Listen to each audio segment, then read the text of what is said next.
KPCC president സ്ഥാനത്ത് നിന്ന് താൻ മാറിയത് കോൺഗ്രസ് ഹൈക്കമാൻഡിൽ നിന്ന് ചില ഉറപ്പുകൾ ലഭിച്ചതുകൊണ്ടാണെന്ന് സുധാകരൻ ഒരു ഓൺലൈൻ മാധ്യമത്തിന് നൽകിയ അഭിമുഖത്തിൽ പറയും. എന്താണ് സുധാകരന് കിട്ടിയ ഉറപ്പുകൾ?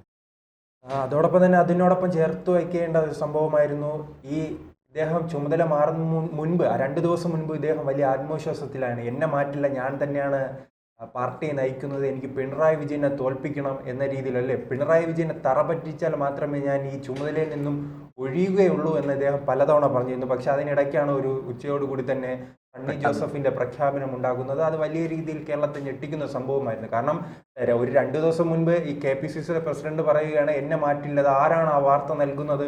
ചില ചാനലുകൾ നൽകുമ്പോൾ ആ ചാനലുകൾക്ക് എതിരെ തിരിയുകയാണ് ഇദ്ദേഹം. ആ വ്യാജ വാർത്ത കൊടുക്കുന്നവർ പുറത്തു പോകുന്ന രീതിയിലുള്ള പ്രസ്താവനയുമായാണ് ഇദ്ദേഹം രംഗത്ത് വന്നത്. പക്ഷെ ഇതിന് പിന്നാലെയാണ് ഇപ്പോൾ ആ മാറ്റമെല്ലാം ഉണ്ടായിട്ടുണ്ട്. മാറുകയും അപ്പോഴും മാറിയപ്പോഴും വലിയ രീതിയിൽ വാർത്ത ഉണ്ടായിരുന്നു. ഇദ്ദേഹം പേരുണ്ടായിരുന്നത് ആന്റണിയുടെ പേരായിരുന്നു പ്രഖ്യാപിക്കാൻ വച്ചിരുന്നത്. അദ്ദേഹം തന്നെ അല്ലെ ചെണ്ടമേളം ഉൾപ്പെടെയുള്ളവയെല്ലാം തയ്യാറാക്കിയിരുന്നു എന്നാണ് ചില മാധ്യമങ്ങൾ വാർത്ത നൽകിയിട്ടുള്ളത്. അതിലെന്ത് വാസ്തവമുണ്ടെന്ന് അറിയില്ല. പക്ഷെ എന്തായാലും ആന്റണിയുടെ പേര് അവസാനം പൂർണ്ണമായി തന്നെ ഒഴിവാക്കുകയും പിന്നീടാണ് സണ്ണി ജോസഫ് വരികയും ചെയ്തത്. സണ്ണി ജോസഫ് കൃത്യമായി തന്നെ സുധാകരന്റെ നോമിനിയാണ്, കണ്ണൂർക്കാരനാണ്, കണ്ണൂരിൽ നിന്നുള്ള MLA ആണ് എന്ന രീതിയിലുള്ള അങ്ങനത്തെ ചില വാർത്തകൾ വരുന്നു. ഇപ്പോൾ അതിലെല്ലാം ഒരു സ്ഥിരീകരണമാണ് ഉണ്ടായിരിക്കുന്നത്. KPCCയുടെ മുൻ പ്രസിഡന്റായിരുന്ന നിലവിലെ കണ്ണൂരിലെ MP ആയ CPM-നെതിരെ നിരന്തരം കണ്ണൂരിൽ കോൺഗ്രസിനെ പിടിച്ചു നിർത്തുന്ന ഒരു നേതാവായ സുധാകരൻ തന്നെയാണ് പറയുന്നത്. തനിക്ക് 3 ഉറപ്പുകൾ നൽകിയിട്ടുണ്ട്. ആ 3 ഉറപ്പ് നൽകിയത് KC വേണുഗോപാലാണ്. അതിൽ ഏറ്റവും പ്രധാനപ്പെട്ട ഉറപ്പായി പറയുന്നത് അങ്ങനെ ഒരു ഉറപ്പ് എത്രത്തോളം ശരിയാകുമെന്ന് നാം സംശയിക്കേണ്ടിയിരിക്കുന്നു. ഒന്ന്, അദ്ദേഹത്തിന് വരുന്ന നിയമസഭാ തെരഞ്ഞെടുപ്പിൽ കണ്ണൂരിൽ ഒരു സീറ്റ് നൽകാമെന്നും വിജയിച്ചു വരികയാണെങ്കിൽ മന്ത്രിസ്ഥാനം നൽകാമെന്നാണ് പറയുന്നത്. പക്ഷേ മന്ത്രിസ്ഥാനം കൊണ്ട് ഇദ്ദേഹം തൃപ്തിപ്പെടുമോ എന്ന് സംശയിക്കേണ്ടിയിരിക്കുന്നു. ഇദ്ദേഹത്തിൻ്റെ ലക്ഷ്യം മുഖ്യമന്ത്രി സ്ഥാനമാണല്ലോ. VD സതീശനായാലും രമേശ് ചെന്നിത്തലയായാലും അടൂർ പ്രകാശ് ആയാലും പിന്നീട് KC വേണുഗോപാലായാലും സുധാകരനായാലും ശശി തരൂരായാലും വലിയൊരു ലിസ്റ്റ് തന്നെയുണ്ട്. ആ ലിസ്റ്റിൽ മുഖ്യമന്ത്രിയായി പരിഗണിക്കപ്പെടുന്ന ഒരു നേതാവ് കൂടിയാണ് അദ്ദേഹം. എന്തായാലും അദ്ദേഹം പറയുകയാണ്. പക്ഷേ എനിക്ക് അതുകൊണ്ട് അദ്ദേഹം തൃപ്തി അടയുമോ എന്ന് നാം സംശയിക്കേണ്ടിയിരിക്കുന്നു. അദ്ദേഹം മത്സരിക്കാമെന്ന് പറയുമ്പോൾ അങ്ങനെ ആകുമ്പോൾ മറ്റൊരു കാര്യമുണ്ട്, അതും ജനങ്ങളുടെ തലയിലാണ് വരുന്നത്. അദ്ദേഹം നിലവിലെ കണ്ണൂരിലെ MP ആണ്. അപ്പോൾ വീണ്ടും ഒരു ഉപതെരഞ്ഞെടുപ്പിനുള്ള സാധ്യത വരുന്നു. അങ്ങനെ ഒരു ഉപതെരഞ്ഞെടുപ്പ് വരികയാണെങ്കിൽ ആ സീറ്റ് CPM-ലേക്ക് പോകാനുള്ള സാധ്യതയാണ്. സുധാകരൻ അല്ലാതെ കണ്ണൂരിൽ ആര് നിന്നാലും CPM വിജയിച്ചു കയറുക തന്നെ ചെയ്യും അല്ലേ. ആ ഒരു ജനകീയ സുധാകരനോട് അനുയോജ്യമായൊരു മുഖം ഇപ്പോഴും കോൺഗ്രസിൽ കണ്ണൂരിൽ വളർന്നു വന്നിട്ടില്ല. അത് വലിയ രീതിയിൽ പ്രതിസന്ധിയാകും. രണ്ടാമത്തെ കാര്യം, ഇദ്ദേഹം ഞാൻ നേരത്തെ സൂചിപ്പിച്ചതുപോലെ തന്നെ താൻ പറയുന്ന ആളെ മത്സരിപ്പിക്കണം എന്നൊരു നിലപാടുമുണ്ട്. മറ്റൊരു ആ കാര്യങ്ങളിലാണ് അതിൽ പോകുന്നത്. പക്ഷേ മുമ്പും അദ്ദേഹം 2009 അദ്ദേഹം വിജയിച്ച് MLA ആയിരുന്ന അദ്ദേഹം ലോക്സഭയിലേക്ക് വിജയിച്ചു പോയപ്പോൾ അദ്ദേഹം നിർബന്ധം പിടിച്ചു. അവിടെ ഉപതെരഞ്ഞെടുപ്പ് വന്നപ്പോൾ ഞാൻ പറയുന്ന ആളിനെ മത്സരിപ്പിക്കണം. അങ്ങനെയാണ് അബ്ദുള്ളക്കുട്ടിയെ അദ്ദേഹം CPM-ൽ നിന്ന് കോൺഗ്രസിലേക്ക് കൊണ്ടുവരികയും കോൺഗ്രസ് സ്ഥാനാർത്ഥിയായിട്ട് അവിടെ മത്സരിപ്പിച്ച് വിജയിപ്പിക്കുകയും ചെയ്തു കണ്ണൂരിൽ നിന്ന്. അതോടൊപ്പം തന്നെ മൂന്നാമത്തെ ഉറപ്പ് വർക്കിംഗ് കമ്മിറ്റിയിൽ ഉൾപ്പെടുത്തണമെന്നാണ്. ആ 3 ഉറപ്പുകളും പാലിച്ചിരിക്കുന്നു എന്നാണ് ഇപ്പോൾ പറയുന്നത്. അതിൽ 2 ഉറപ്പുകൾ പാലിച്ചിട്ടുണ്ട്. ഒന്ന്, അദ്ദേഹത്തെ വർക്കിംഗ് കമ്മിറ്റിയിൽ ഉൾപ്പെടുത്തി. രണ്ടാമത്തെ ഉറപ്പ് സണ്ണി ജോസഫ് എന്ന KPCCയുടെ പ്രസിഡന്റ് പറഞ്ഞ ആളെ നിയോഗിച്ചിട്ടുണ്ട്. മൂന്നാമത്തെ ഉറപ്പാണ് ഇനി നാം കാത്തിരിക്കേണ്ട 2020 കൂടി ആയിരിക്കുമല്ലോ ഇനി സംഭവങ്ങൾ ഉണ്ടാകേണ്ടത്. 2026. എന്തായാലും എല്ലാ നേതാക്കളും ഇത്തരം കുപ്പായവും തച്ചിരിപ്പാണ്. ഒരു ഭാഗത്ത് രമേശ് ചെന്നിത്തല മുഖ്യമന്ത്രി സ്ഥാനത്തിന് വേണ്ടി ഇരിക്കുന്നു, VD സതീശൻ ഇരിക്കുന്നു. പക്ഷെ ഇദ്ദേഹത്തിന് വലിയ മോഹങ്ങൾ കുറഞ്ഞിട്ടുണ്ടെന്നാണ് തോന്നുന്നത്. പക്ഷേ അങ്ങനെ കുറയുമ്പോഴും ഇദ്ദേഹത്തിന്റെ ആരോഗ്യമെല്ലാം എങ്ങനെയാണെന്ന് നാം സംശയിക്കേണ്ടിയിരിക്കുന്നു. അത്തരത്തിലുള്ള കാരണം കഴിഞ്ഞ കണ്ണൂരിലെ പാർലമെന്റ് തെരഞ്ഞെടുപ്പിൽ ഉൾപ്പെടെ പ്രധാന ചർച്ചാ വിഷയം ഇദ്ദേഹത്തിന്റെ ആരോഗ്യമാണ്. ഇദ്ദേഹത്തിന് ഇനി 5 വർഷം കൃത്യമായി തന്നെ ഭരണ സംവിധാനങ്ങളോടുകൂടി അവിടെ മുന്നോട്ട് പോകാൻ കഴിയുമോ എന്ന് സംശയം ജനങ്ങൾക്കാണുള്ളത്. പാർട്ടി പ്രവർത്തകർക്ക് ജനങ്ങൾക്കുമാണ് ഉള്ളത്. അത് ചിലപ്പോൾ ഇദ്ദേഹത്തിന് ഇല്ലായിരിക്കും. ആ രീതിയിലുള്ള ഒരു മാറ്റമുണ്ട്. അത് കഴിഞ്ഞ ആ തെരഞ്ഞെടുപ്പ് കാലത്ത് അവിടെ CPM തന്നെ വലിയ രീതിയിൽ ചർച്ചയാക്കിയിട്ടുണ്ട്. അതുകൊണ്ടാണ് ഇദ്ദേഹം അനാരോഗ്യം ഒരു വലിയ ചർച്ചയാക്കി CPM മാറ്റിയിരുന്നു. അതുകൊണ്ടാണ് സമൂഹ മാധ്യമങ്ങളിലല്ലേ ഇദ്ദേഹം നിരന്തരം ജിമ്മിൽ പോകുന്ന വീഡിയോ അല്ലെ വെയിറ്റ് എടുക്കുന്ന വീഡിയോ എല്ലാം നാം പലതവണ കണ്ടിട്ടുണ്ട്. അതെല്ലാം ഇദ്ദേഹം ജനങ്ങളെ ബോധ്യപ്പെടുത്തുകയാണ്, എനിക്കൊരു പ്രശ്നവുമില്ല, ഞാൻ വലിയ ആരോഗ്യവാനാണ്, ഗുസ്തിക്കാരനാണെന്ന രീതിയിലുള്ള ചില ചിത്രങ്ങളെല്ലാം അദ്ദേഹം പ്രചരിപ്പിക്കാൻ ശ്രമിച്ചിരുന്നു. പക്ഷെ എന്തായാലും അദ്ദേഹം കുറച്ച് നാളുകളായി തന്നെ പ്രതീക്ഷിച്ചിരുന്നത് ഇദ്ദേഹത്തിന്റെ കണ്ണൂരാണല്ലോ ഇദ്ദേഹത്തിന്റെയും പിണറായി വിജയന്റെ തട്ടക്ക്. അപ്പോൾ പിണറായി വിജയനെതിരെയാണ് ഇദ്ദേഹം നേരിട്ട് ഫൈറ്റ് ചെയ്ത് കണ്ണൂരിൽ വളർന്നു വന്നതും.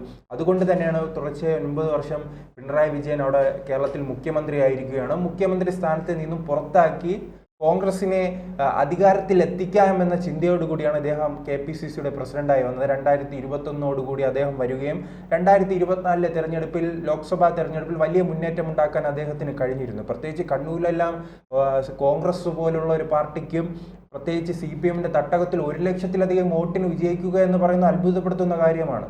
അതോടൊപ്പം തന്നെ മറ്റൊരു തട്ടകമായ കാസർഗോഡ്, വടകര, ഇവിടെയെല്ലാം വിജയിച്ചിരിക്കുന്നത്, പ്രത്യേകിച്ച് മലബാർ മേഖലയിലെല്ലാം വിജയിച്ചിരിക്കുന്ന 1 ലക്ഷത്തിലധികം വോട്ടിന്റെ ഭൂരിപക്ഷത്തിലാണ് ഈ കോൺഗ്രസ് വിജയിച്ചിരിക്കുന്നത്. പക്ഷേ അതെല്ലാം ഇദ്ദേഹത്തിന്റെ വിജയമായി ക്രെഡിറ്റായി ഇദ്ദേഹം അവകാശപ്പെട്ടപ്പോഴും ഈ ഹൈക്കമാൻഡ് എന്തായാലും അത് പരിഗണിച്ചിട്ടില്ല.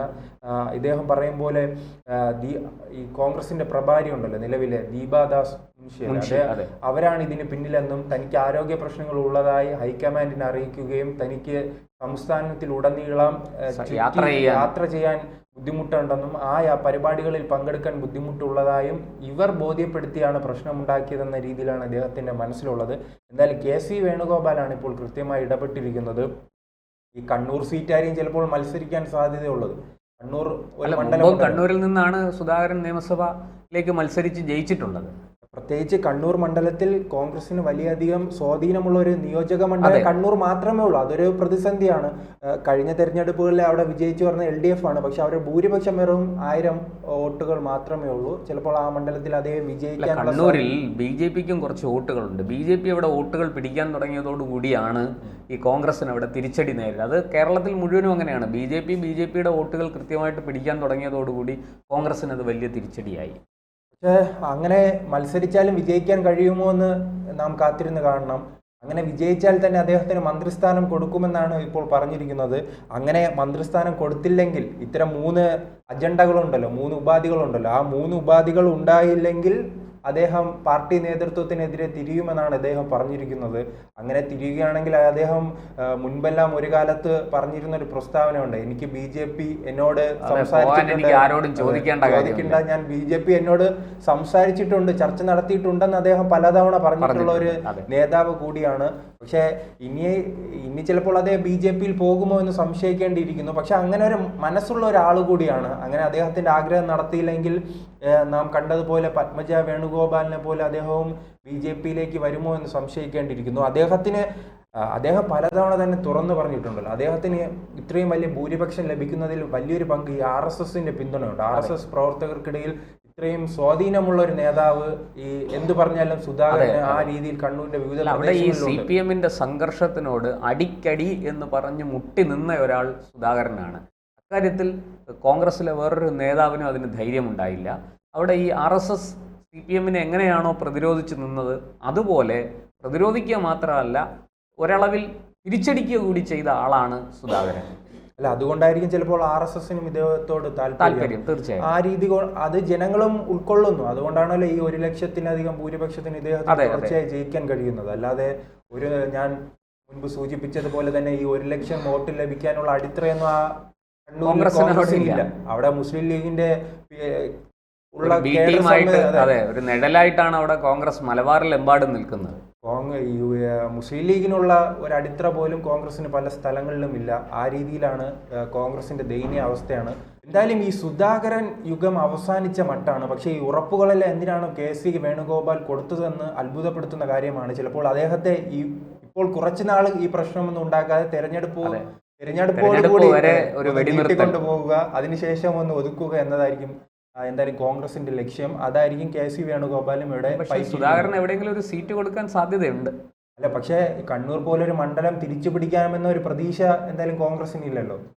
ആ പ്രതീക്ഷ ഉണ്ടെങ്കിലല്ലേ ഹൈക്കമാൻഡ് അതിനുള്ള അനുവാദം കൊടുക്കൂ. ആരെ നിർത്തി മത്സരിക്കും?